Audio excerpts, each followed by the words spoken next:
Donc maintenant, on va commencer la configuration. On va commencer par notre routeur. On va aller dans CLI.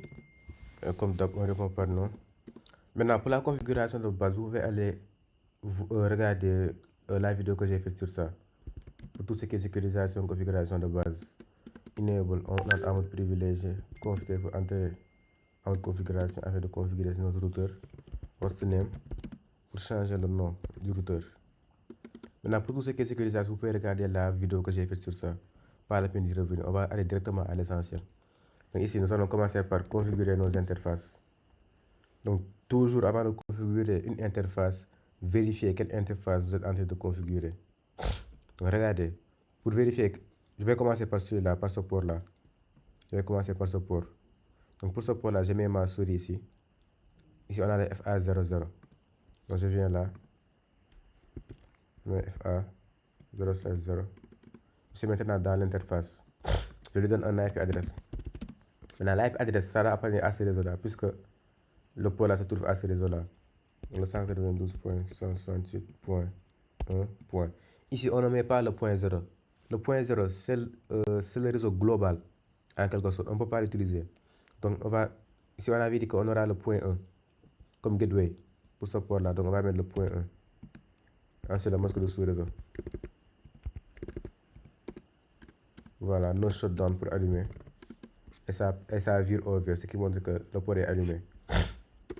Donc, je vais configurer maintenant l'interface seriale que nous avons ici. Nous avons deux interfaces à configurer. Donc, ici, int. Toujours, on vérifie l'interface qu'on veut configurer. Je mets ma souris là. Ici, on a le S000. OK. Ici, on aura le S000. Et voilà, nous sommes là-bas. Ensuite, on met quoi? On met l'IP adresse. Ici, pour ce port-là, ça appartient à quel réseau? Le 10.10.10.10.0. Donc, je mets le 10.10.10. Ici, on a le point 0. Le point 0, c'est le réseau. Donc, ici, on avait défini le point 1 pour ce port-là. Donc, on va mettre le point 1. Slash 24, 255.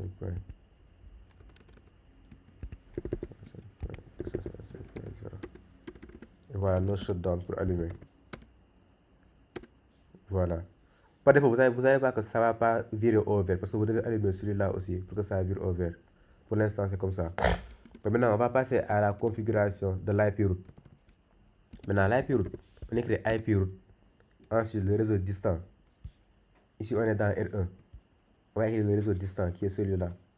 Donc 192.168.2.0. Ici, on va utiliser le point 0. Ensuite, le masque de sous-réseau.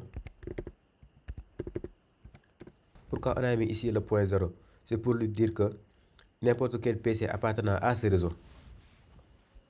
Voilà. Ensuite, je mets quoi?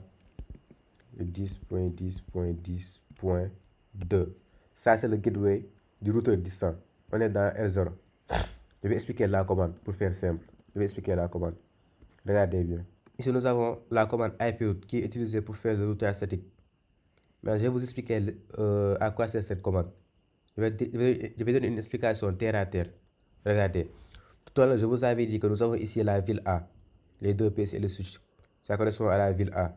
Ensuite, nous avons ici le douanier de la ville A. Ici aussi, nous avons un douanier. C'est le douanier de la ville B qui est là. Donc, IProute lui dit R1. Si tu veux envoyer un message au réseau 192.168.2.0/24, hein, passe par le 10.10.10.2 qui est là. Donc, si un PC de la ville A veut envoyer un message à un PC de la ville B, ce PC-là de la ville A va l'envoyer à son douanier, le douanier de la ville A. Le douanier de la ville A, lui, puisqu'il est relié au douanier de la ville B à travers ce réseau-là, hein, il va l'envoyer au douanier de la ville B afin de l'envoyer au destinataire de la ville B. Parce qu'on a paramétré le routeur de telle sorte que tous les messages qu'on va envoyer à ce réseau-là devront passer par ce chemin-là qui est le 10.10.10.2. C'est ce que signifie cette commande. Donc, on a fini avec le R2. Maintenant, pour le R2, Vous pouvez aussi utiliser le clock rate 64000. Donc ici, la commande clock rate 64, vous allez le mettre que sur un routeur et vous n'allez pas le mettre sur l'autre routeur. Donc pour faire simple, le clock rate 64, c'est simplement, ça sert à définir le rythme. Donc c'est un routeur qui va définir le rythme qu'on va mettre en place. Exemple, si on prend l'exemple d'un chef de chorale, c'est lui qui définit le rythme de comment ça va se passer. Les autres suivent le tempo. En quelque sorte, c'est comme ça. Donc c'est un qui va définir le rythme et l'autre va le suivre. Donc on doit être dans l'interface sériale. Voilà, ensuite on met le clock rate 64000. Voilà, c'est bon maintenant. Donc nous avons fini avec la configuration de R1. Maintenant, on peut insérer la configuration avec WR simplement. Oh, il faut d'abord écrire N. Il faut d'abord mettre N pour lui dire que c'est la fin de la configuration. Ensuite, WR pour sauvegarder la configuration. Et vous aurez building OK. Donc, on va faire la même configuration pour le routeur 1. On peut agrandir. Voilà. On vient dans CLI. Voilà, ici, on configure les interfaces maintenant. Comme je vérifie les interfaces. Ici, on a FA00, mais il faut toujours vérifier. Je mets ma souris. Il y a le FA00, OK. Donc, le FA00 correspond à ce réseau-là. Donc, je viens ici. Je le mets interface FA00. Donc, je mets entrée ici dans l'interface maintenant. On donne l'IP adresse 192.168.2. Ici, on a dit que ce sera le point 1, ce port-là. Donc, on va mettre le point 1, 255.255.255.0 qui est le slash 24. Et no shutdown pour allumer. Exit. On entre dans l'interface sériale. On vérifie le port comme d'hab. Je mets ma souris. Il y a le S000. Ok, donc je dois configurer l'interface S06060. Voilà, je donne un IP adresse qui est le 10.10. Ici, la sérial appartient à cette liaison-là, appartient à ces réseaux-là. Donc, on aura le 10.10.10.2. Ici, j'ai défini le point 2. Ici, j'avais déjà mis le point 1. Ensuite, le masque de sous-réseau. Et là, on peut allumer avec nos shutdown. Et regardez ce qui se passe. Ça a viré au vert maintenant. Donc, ça signifie que les deux sont allumés. Donc, maintenant, je fais quoi? Je dois configurer l'IP route. Donc, ici, c'est la même logique. IP route. IP route. Nous sommes dans R2. R2 est déjà lié avec, comment ça s'appelle? Avec ces réseaux-là. Donc, il doit communiquer avec ces réseaux-là. Donc, c'est le réseau distant qu'on va mettre. 192.168.1.0/24. 255.255.255.0. Maintenant, s'il doit communiquer avec celui-là, il doit passer où? Par ce douanier-là. Donc, nous avons celui-là, le point 1. Donc, nous allons mettre espace de 10.10.10.1. Et nous avons ça. Donc, vous voyez, l'explication de cette commande encore une fois. Cette commande signifie R2.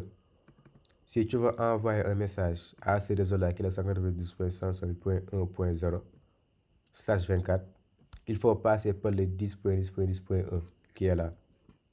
Donc, on va donner encore un exemple. Exemple, le PC2 va envoyer un message au PC1. Donc, le PC2 va envoyer le message au routeur 1. Au routeur 2 plutôt. Le routeur 2 va vérifier l'adresse IP du destinataire. Il va voir que l'adresse IP correspond à 192.100.1. quelque chose. Il va vérifier dans ses paramètres où il doit envoyer ça. Il va voir que dans ses paramètres, on lui a dit que si tu dois envoyer un message à quelqu'un qui appartient à ce réseau-là, tu dois l'envoyer où?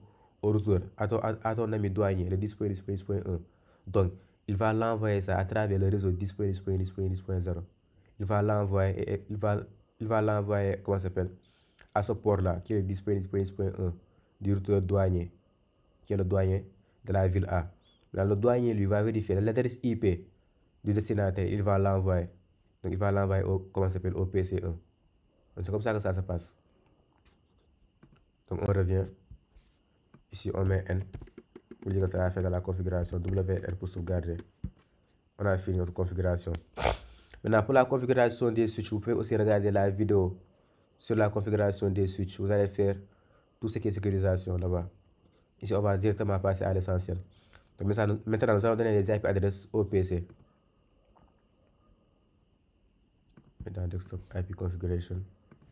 Ici, on a 192.168.1.10. Maintenant, ici, on va commencer par le point 10. Mais on va directement mettre le point 2, point 3.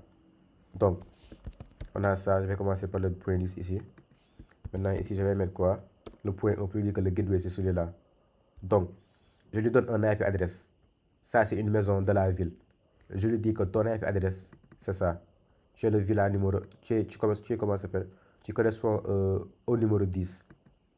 Ensuite, je lui dis que ton douanier, c'est celui-là. 192.100.1.1. Donc, lorsqu'il va faire quelque chose, envoyer un message à quelqu'un d'autre, il va passer par le douanier. Donc, on fait la même chose pour celui-là. Point 11. Si je mets point 1, parce que la celui-là. Voilà, c'est la même chose pour Desktop IP Configuration. Point 1.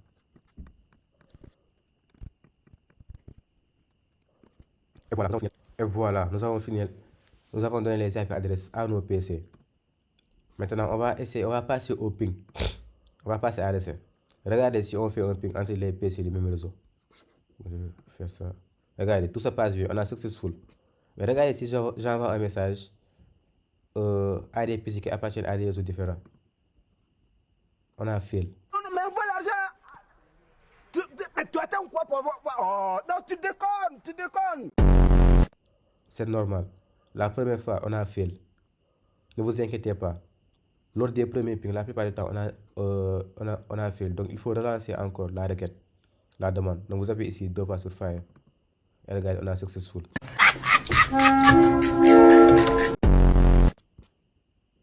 On vient là. Ping entre les deux. On a successful. Ping entre celui-là. Regardez. On a fail. Seigneur, ça recommence. Vous relancez. On a successful. Donc, pour la configuration statique, c'était juste ça. Vous pouvez entrer dans les routeurs, venir dans commande prompt, faire les pings.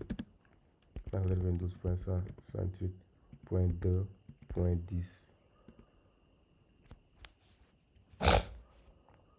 Et regardez, ping. 4 cents, 4 envoyés, 4 reçus, 0 perdu. Donc,